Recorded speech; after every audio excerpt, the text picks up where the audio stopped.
Mindoro State University, and today I will explain the specialized crime investigation with legal medicine, where it is a new curriculum and BS Criminology under CHED Memorandum Order Number 5 Series of 2018. And this course covers the special study of modern techniques in the investigation of crime involving crimes against person, crimes against property, and crimes against chastity, and other related offenses.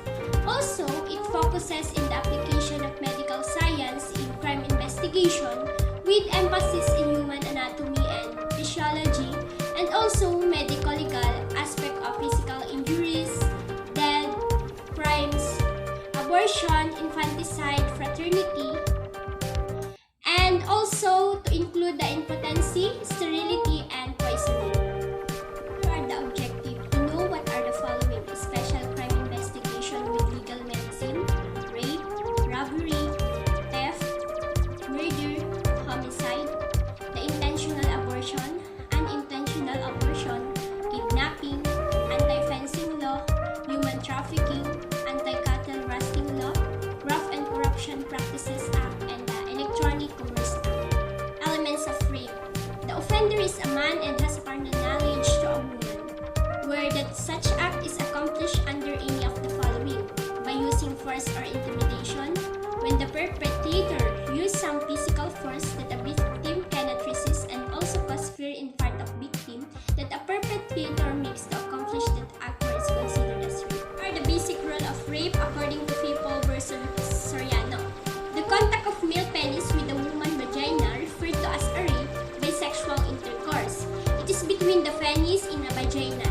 Penetration, even partial or slightless penetration, is enough.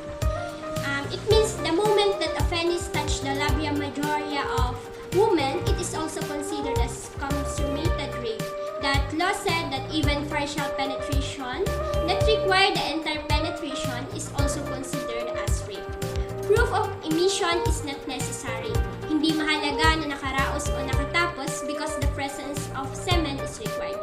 And it is attempted rape to prove that there is an intent to penetrate, to have carnal knowledge, because if we cannot to prove the element of act lascivious under Article 366.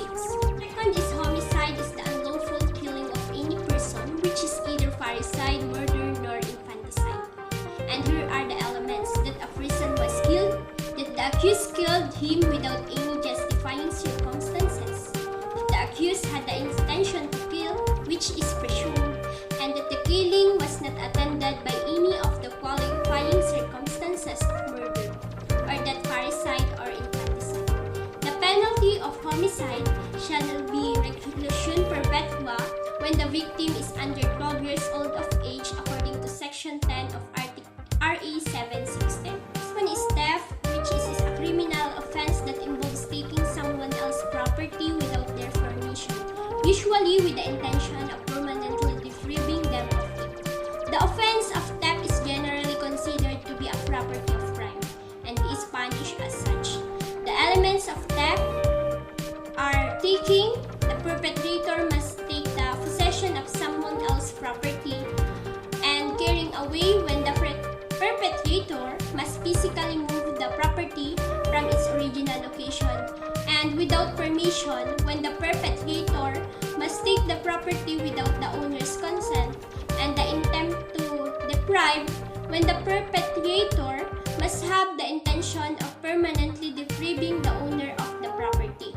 The Article 248, murder, where any person who not falling within the provision of Article 246 shall kill another shall be guilty of murder and shall be punished by reclusion perpetua to death if committed with any of the following attendant, where with treachery, taking advantage of superior strength, with the aid of armed men, or employing means to weaken the defense or of means of person to ensure or afford impunity to successfully prosecute murder. It is the following elements: that a person was killed, that the accused killed him or her, that the killing was attended by any of the following circumstances mentioned to the Article 248 of the RPC, and that the killing is not parricide or infanticide. 293, which is robbery. This is the taking or personal property belonging to another with intent to gain by means of violence against or intimidation of any person or using force upon anything.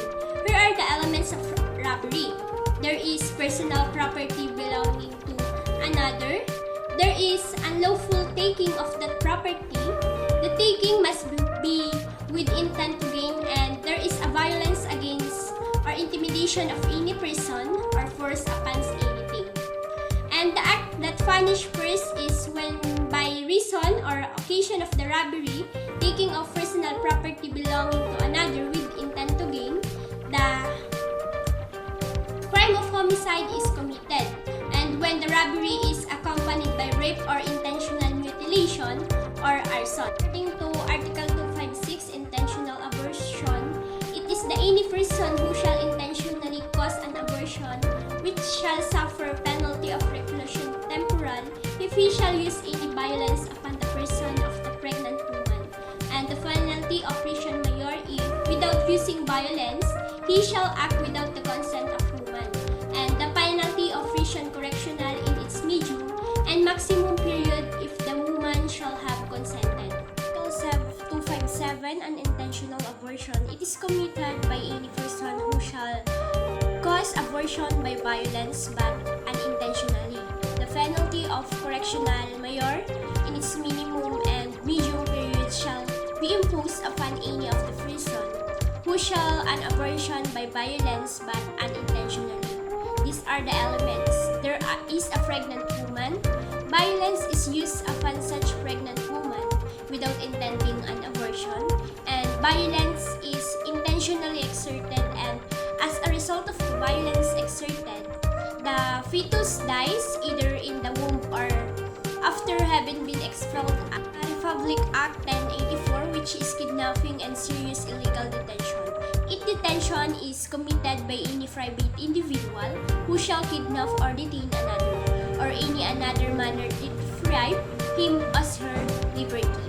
If the kidnapping or detention shall have lasted more than 3 days, it shall have been committed simulating public authority, and if any serious physical injury shall have been inflicted upon the person kidnapped or detained, or if threat to kill him shall be 1612, which is the anti-fencing law of 1979, was created to address rampant of robbery and thievery of government and private properties, from which culprits profited because of people willing to pay for stolen products, which defines and punishes fencing, which it is the act of any person who intend to gain for himself or for another.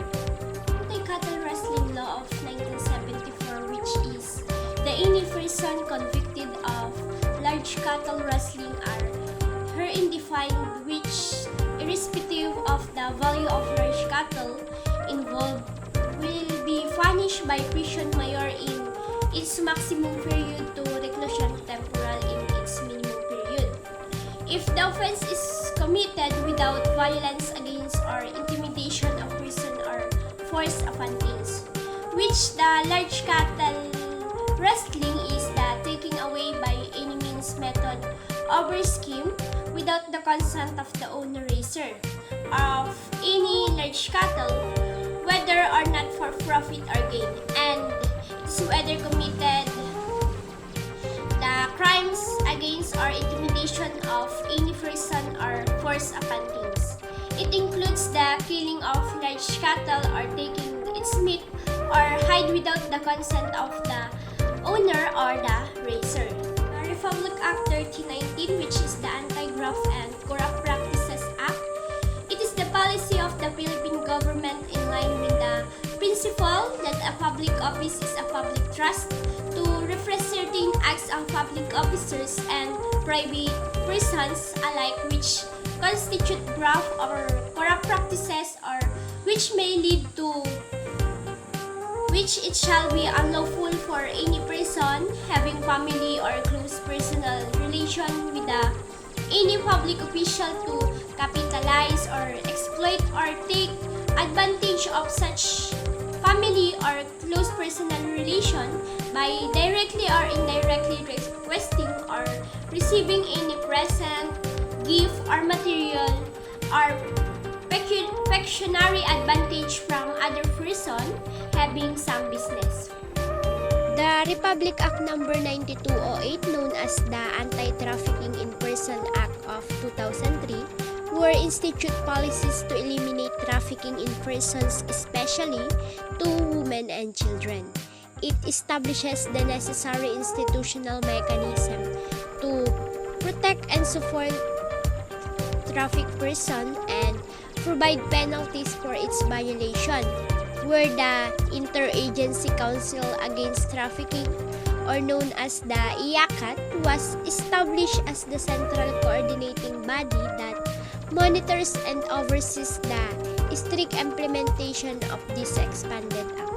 The last is the Republic Act 8792 or the Electronic Commerce Act, which aims to facilitate domestic and international dealings, transactions, arrangements, and agreements, contracts, and exchanges and storage of information through the utilization of electronic, optical, and similar medium, mode, instrumentality, and technology to recognize the authenticity and reliability of electronic documents related to such activities and promotes the universal use of electronic transaction in the government and general public.